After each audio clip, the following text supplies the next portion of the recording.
শার্টটা তো অনেক সুন্দর। আপনি কি ম্যাক্সিমাম টাইম কি নাইট ডিউটি করেন নাকি? ম্যাক্সিমাম টাইমে করি না, sometimes I do over time.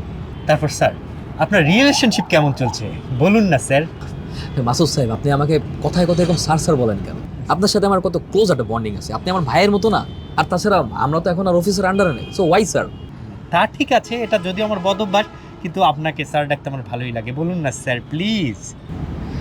সেটা আপনি এখানে কী বলুন, ঝামেলায় আছে। ও চাচ্ছে এনি হাও বিদেশে সেটেল হতে, তাই বিয়ের জন্য বিদেশি পাত্র করছে। আর আপনি তো আমাকে চিনেনি, how much I love my country. আর যাই হোক, আমি কখনো আমার দেশ ছেড়ে যাব না।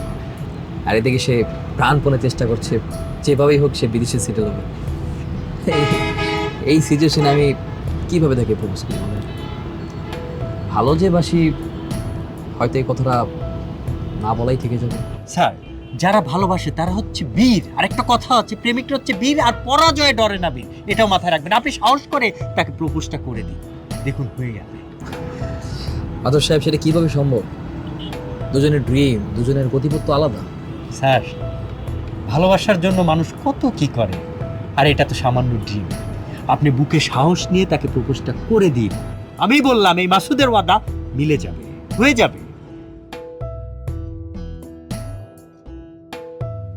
ঠিক আছে, কালকে বলে দেখি।